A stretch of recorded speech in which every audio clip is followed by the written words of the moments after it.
mind one thought at a time.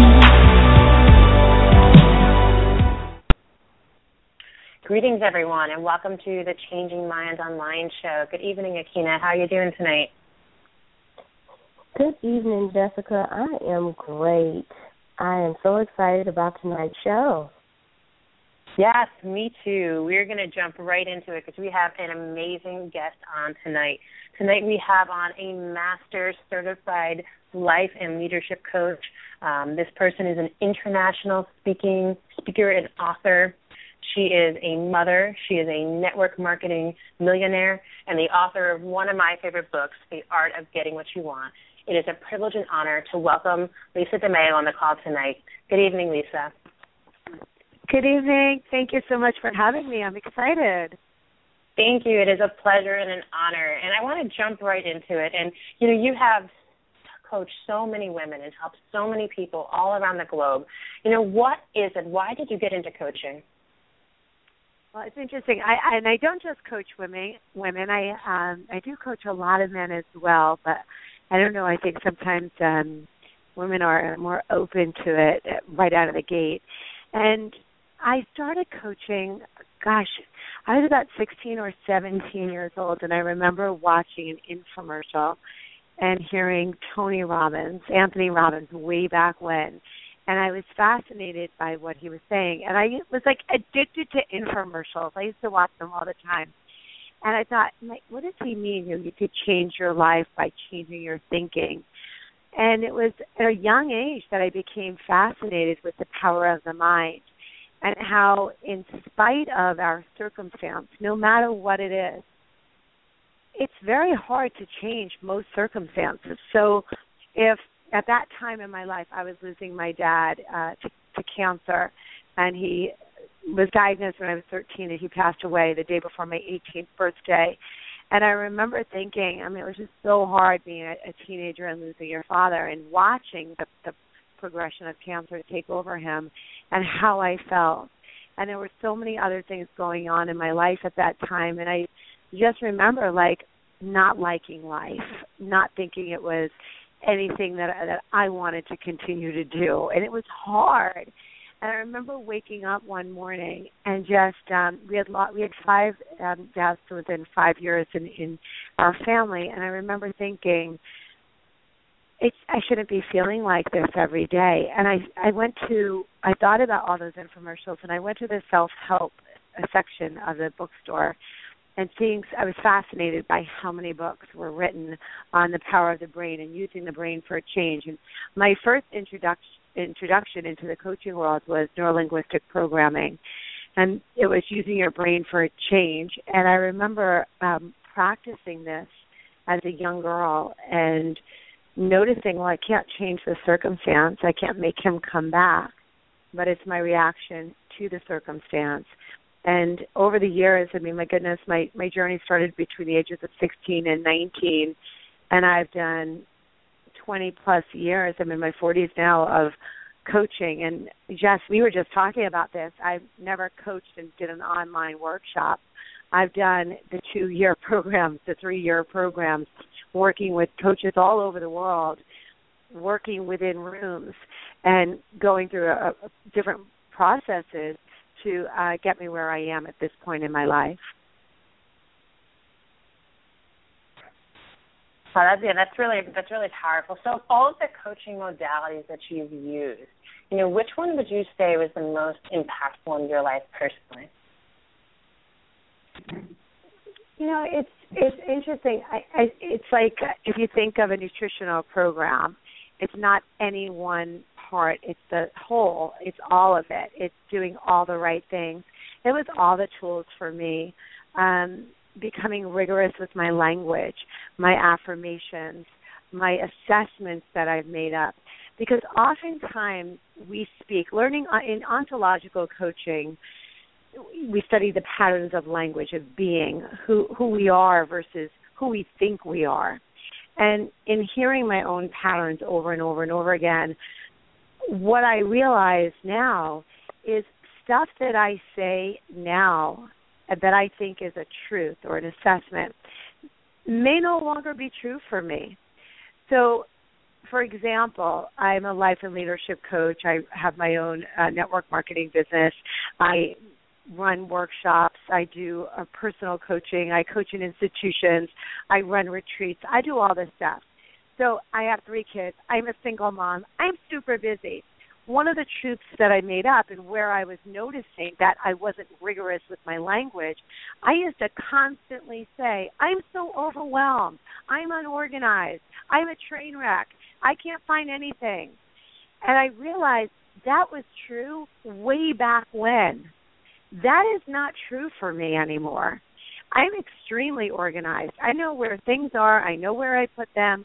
I'm really not overwhelmed. I'm very busy. I handle a lot up front. I prepare for tomorrow. So I was saying things as if they were still true for me. And in the language, in coaching and language, in ontological coaching, what's so interesting is a lot of the stuff that we believe is true for us is no longer true, but we say it anyway. So, for example, if you are a public speaker or you're running your own either a network marketing business or you're in sales and it takes something, it requires some energy for you to get out of your comfort zone, having an assessment such as I'm very shy, I get very nervous when I talk to people, that doesn't work anymore. We need to start to change that. So I would say a lot of ontological coaching for me was extremely powerful, but each modality was powerful at a certain point in my life. Somatic coaching was extremely powerful in dealing with my dad dying and loss. And then, my goodness, I've trained in a modality we do have 1600 century philosophers on being, coming from a state of being and then doing the do and then having the results, because most humans have it all backwards. It's all convoluted. We think, oh, when I get married, I'm going to be really happy. When I lose the 10 pounds, I'll be ecstatic. When I have the car, when I have the house, when I have the money, when I have the relationship. And we think that is going to then generate a certain emotion in us. And that's when we're going to do the actions necessary. And I thought that way for a very long time. You know, when I have this, then I'll go do that. And learning that modality in coaching, and that's what I still practice, it was interesting to see how unaware of my state of being I had become, completely disattached and disengaged from it, detached and disengaged. So learning that and practicing that, and that's every single day. I mean, it's a journey, understanding that my way of being absolutely hands down determines my action steps to do, and that's why I now have the results that I have. And, you know, people keep saying I am a divorced mom, three children. How are your children? And I always say, look at them. My children are thriving. They're incredible little souls and human beings, and we talk nonstop about everything and having a working relationship with their dad and all of that. And I think physical results are the ultimate guru. That's how we measure who we are in this world and what we're accomplishing. Am I good at network marketing? Well, I make millions of dollars doing it. I would say so based on my results. But it's not about the having or the doing. It's about who we are being, loving, compassionate, generous, giving, trustworthy, forgiving. All of that determines what we will ultimately have. Wow, that was powerful, Lisa. Thank you so much for that. You're so welcome. You know, yes. And we also know that you are an author. So tell us why you decided to write the book. You know, for years, people kept saying, I want to take your course, I'm afraid, or I want you to personally coach me, what is that like? Or I'd like to join your network marketing team, what does it require? And I felt that there were so many conversations day in and day out, hours and hours and hours of time that I was spending with people talking about their circumstance versus their reaction to the circumstance, speaking today's truth versus yesterday's promises, and wanted an opportunity for them to understand the coaching world, get to know who I was, and look at situations where people completely manipulated their own way of thinking to create a different outcome. And I believe in miracles, and I believe that I am surrounded by some incredible people who are truly miracles. They shouldn't be here. And they just got through the other side. And I look at what they've gone through and look at where their life was. And I truly, I hear people all the time say, I'd rather have my problems than somebody else's problems, or, my problems are so bad when I think about other people. I don't necessarily think that. I think whatever any one of us is going through at any given time in our life, that is significant. We can't compare. There's always somebody with something worse. But if you're going through, whether it's a divorce or a loss of a parent, or your friend has cancer, or a loss of a child, whatever it is you are going through in that moment in time, that is significant to you and who you are. And the book, for me, was an opportunity for people to really understand the way I coach and the way I view things and the language and just all of it. So it was a way for them to get to know who I was, a little bit about my story, and the stories of these people that I'm surrounded by that have been on my path, life's path, who had incredible obstacles to overcome. And they did it just one foot in front of the other. And it was all truly through their mindset, their belief system, that knowing there was a higher power greater than them that was going to pull them through, having faith, the fortitude to get out of bed every day. And I wanted so badly to tell these stories so that other people could get, I'm not alone. I do matter. My story is significant to me. And I think for me, the true purpose around the book, number one, it was a challenge for me to do, to put my stuff out there like that, and to get over myself. What will people think about me? How will they talk about me? What if it's not really good? So I had all this mind clutter, and I needed to overcome that for my next level. And what if people didn't like it? Well, then go write one yourself. And what if they do talk about you? Well, they're going to talk about you anyway. So I had this conversation back and forth in my head, and I said, you know what?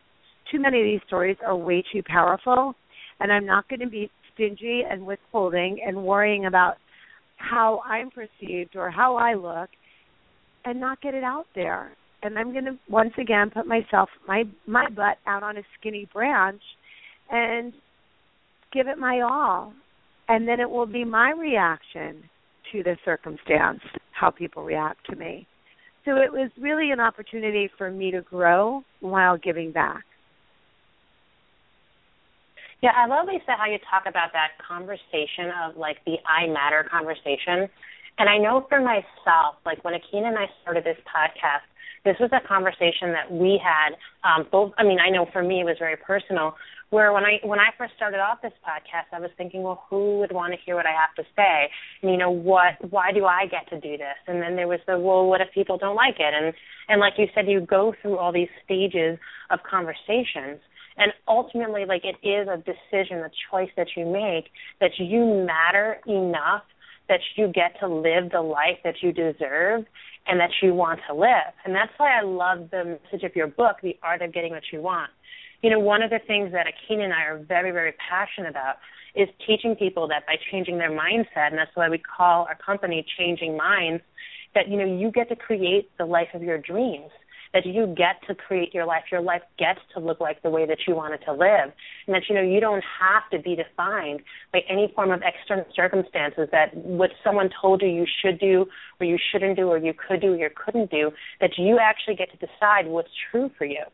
So, I know that there's people on this call tonight that might be like listening and thinking for the first time, like, wow, like, do I get to do this too? Like, do I really get to create the life of my dreams? And what advice would you have for someone who's listening to this call tonight and might be kind of in their back of their head, really getting it for the first time, that like they get what they want? Get clear about it. And I would say, I love, Jessica, that you say get to. It's not a have to. The first thing that I did was I got clear about it, and I started talking about it. And I didn't talk about, like, I'm thinking about writing a book. I started making it a declaration. I'm going to write a book. This is what I'm going to write about. And I kept talking about it, until all of a sudden it became my reality. And I would write about it, journal. I think journaling is one of the best tools. It's so powerful because when we journal and we can write freely, and some of you may say, oh, my gosh, I could never journal. What if someone ever read that? Rip it up, burn it, get rid of it. You don't need to keep it. You just need to get it out of your head and put it on paper and allow yourself to have those thoughts around whatever it is that you desire, you dream, you vision. Create a vision board, whatever it is, to get it out of your head and into the universe. And whether it's having a friend that listens generously, just get it out. And I would say we need to start declaring it. So declaring is I will, I am, knowing that that is now a truth for you. And I had so many reservations about that. I wouldn't share ever about writing a book. I don't know why. I was so nervous to say it. And then one day I started saying it, and everyone said, oh, my gosh, I would totally get your book. Like, I would absolutely. And it was interesting because I guess we don't see ourselves as that. We see ourselves, so I do anyway, completely different than how other people view me or see me. But we all had the same universal thread. We cut our fingers, we all bleed red. We all have the same fears, the same insecurities, the same hopes, the same desire. We all need love. There's so much that connects all of the human spirit. At different times in our lives, we may be more courageous. But I'm sure if you ask any person who's done anything that's remarkable, they had fear at one time. What was different was their ability to overcome it and just do it. So it's easy to say you just do it. I remember years ago I left an incredible amount of money. I was at the top of a network marketing company, and I left. I walked away. I left everything on the table, 3 kids in tow, and started at another company, and it was an integrity issue for me. That was the reason. And starting again at zero. But I didn't just wake up one morning and say, oh, I think I'm going to leave Company A and join Company B tomorrow, like a nice idea. I talked about it out loud for 2 years. I wrote about it. I meditated about it. I went for walks and thought about it nonstop. It became an obsession for me until the final move, the do, was actually the easy part. It became so much a part of me, just like the book, that people would say, oh, my gosh, would you do it already and just get it over with? And that's what happens. Same thing with getting divorced. I didn't wake up one day and say, I don't like this anymore, and this doesn't really work for me, so let me pull the plug on 14 years with somebody I have children with. It was a very, very long series of conversations over and over, years and years and years of choice and being clear about my choice and writing about my choice and speaking about it and talking about it until when it happened, people, the feedback was, well, we weren't surprised. It was just a matter of time. You have to get to that point in your mind. Some of you, it may take a month. Some people could take 2 weeks. For me, it seems to take years, and my decisions were monumental. And it took years for me to make them to be able to move forward. So it's circling back and answering your question directly, it's getting it out of your head and putting it out to the universe, whether it's on paper, to a friend, to yourself. speaking the truth for the first time. And I think if we were to open Pandora's box in each one of us, there's so much hidden in there. We don't even admit to ourselves what's real anymore.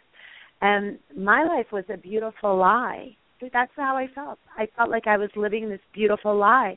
People were saying, oh, she's so successful and she has this beautiful home and she's happily married and she's in this great company. And it didn't feel right for me. I was uncomfortable in my own skin because that may have been true at one time for me, but that truth was no longer true. And I was thinking, no, I'm not. And I felt like a fake in my own body. So for me, it was taking the necessary step to kind of catch up to myself and saying, I'm not so happy in this marriage. I am not happy in this company. I'm not living the life everybody thinks I'm living. And now I could say, I mean, with struggles and facing reality, which isn't so easy to do, I'm joyous. My heart feels good. And there's something so empowering about living in truth. And that's what happens when we start to really look at what we've been suppressing, consciously or subconsciously, for so long. Wow. Thank you for that, Lisa. And I know, being a powerful and successful woman that you are, you have a lot of different projects that's going on right now. Would you like to tell us about those? I do. You know, and I tell everyone all the time, I leave the house with 3 children. I come home with 3 children. It is a great day. I do have a lot going on. I finished the book, and I'm considering now book 2 and what would I want it to feel like, look like, what would I want to put out there. So that's going on, and different conversations about that. I am extremely successful in another network marketing company. I left company A, joined company B, and already made over $1 million and then some in this company, and that's all working. I have an incredible team. And I started coaching again, which felt awesome because it went on the back burner for about 2 years, and I started up my coaching practice again, my coaching website, my clients. I've coached in institutions for a long time and starting to do that again, and I've started running retreats. I'm doing a Balance and Power Summit right now with a colleague of mine, Kathy Savage, and I recently reconnected with someone who I think is absolutely brilliant in the coaching world, and we just decided, and this was just now after weeks of conversation, to do a workshop together, which would be extremely powerful, although time-consuming for both of us. So I have this full-time network marketing job and business, and I shouldn't even say job, but this whole thing going on, and then my big personal life, and then this whole coaching practice business starting up again. So, yeah, lots of good stuff. That's awesome, and I'm so excited, Lisa, for you to launch your coaching business, because I know for sure that I'm going to be first one in line to be working with you. I wanted to talk about, and something you said earlier in the show that I really love, is you talked a bit about courage, and the courage it takes to get the life that you want to live. And there is this conversation, right, that we all have about fear, like fear of failure or fear of success or fear of what others think or fear of what we may not be able to do. And, for me, like, I've been always a firm believer for my whole life that fear is not real, that we create fear and we can create anything. And I always focused, up until now, I focused my life on living in the absence of fear. And I thought that love was the opposite of fear. And I've come now to an understanding that, without fear, there could be no courage. And that, it is okay to be afraid, but like you said earlier in the call, it's really not about having this absence of fear, but being able to stand in the face of it and get what you want. And I know we're really like kind of wrapping up the call. We're almost at the end at 9:30 tonight. If you could give advice to everyone listening on today who is really at that place where they're ready to take that leap of faith, they're ready to kind of face that courage, what advice would you give them? If you can sum it up for us. Yeah, well, we have to be fearful. I mean, it's a gift to experience fear. It protects us. I remember reading the book, The Gift of Fear, years ago. If I walk in my house, I know I lock the door and I put the alarm on, and the cameras are all going, and I walk in and I don't, and the door is open and the alarm is off. And that fear saves me. It tells me, boom, you need to leave. Panic button, get out. So it's the same thing with a deer in the woods. If a deer hears a gunshot, it doesn't turn around and say, wonder if it was a firecracker. Let me think. It just runs. It heard something. It's fearful. So we can't eliminate fear, nor do we want to. What happens is there are underlying conversations from an accumulation of our history that gets in the way our brains are wired. It gets in there and prevents us from doing what we would have done without life experiences getting in the way. So it's getting clear about who we are, loving, generous, forgiving ourselves, accepting, doing the do. Do I have the fortitude to do what's necessary? What do I need to do? What are the action steps I need to take? What are the results I'm looking to have? What do I want from this? And people always talk about time and money. If I had more money, if I had more time. And those it's probably where you need to look first. What we ultimately want to have at the end as the end result is usually what we need to sacrifice most in the beginning. And I would say if we're going to talk about fear, it's I don't have enough of the resources. Start changing your language. It's not about time and money. It's about the resources necessary, because we can figure anything out. I mean, I don't have more hours in the day than anybody else, and then I look at people who have so much going on in their lives and think about, my goodness, they have so much more that they handle. They have more people working for them. They didn't start out with money. There's always excuses. So what I would do is become really aware of the excuses you are telling yourself over and over and over. You believe them right now. We believe them. We believe our excuses. We bought into it. And then we sell them to other people. I couldn't possibly do that. I don't have any time. I couldn't do that. I don't have any money. And we get all the validation to be right. Don't be right. Go out there and feel uneasy about it. Don't know how to figure it out and be okay with it anyway.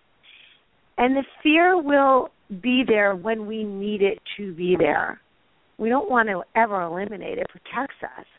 But it's look at the excuses that we've made. And the best advice I've ever given, the best advice I've ever received, and what I get from some of the greatest philosophers ever, be present. Be in this moment. Tomorrow, and this is my book. This is coming right out of my book. Tomorrow is not guaranteed to any one of us. In the game of life, we all die in the end. No one gets out alive. Today is all we have. So if we make the necessary movements today, we're planning, we're hoping for tomorrow. But in this moment, right now, is anybody hearing the gunshot go off in the woods and running? No. In this moment, we're okay. Operate constantly from that place of being present, and you'll be able to start to move. Wow, that is so beautiful and so powerful. And what a wonderful way, too, to close out this evening. Just being present and powerful. It's such an honor and a privilege to have you on our podcast. If anyone was touched by what you said and wants to look into working with you, how could they do so? They can get in touch with me at Lisa at lisademayo.com.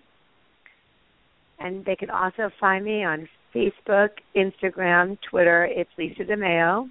And the book can be downloaded or purchased on Amazon, and it is The Art of Getting What You Want. But for any information on my upcoming workshops, webinars, coaching programs, it's Lisa at lisademayo.com. Well, thank you so much, Lisa. It's been a wonderful evening. It's been a pleasure and honor. And, we appreciate you. I love you. Thank you for being on our call tonight. Thank you so much, and thank you for inviting me and having me. It's so appreciated. Absolutely. Well, everyone, we want to thank everyone who called in tonight. As I end every week, I just want to let you know we love you. God bless. Make it a powerful week, and you really do get to create the life you want to live. Good night, everyone. Good night. Good night.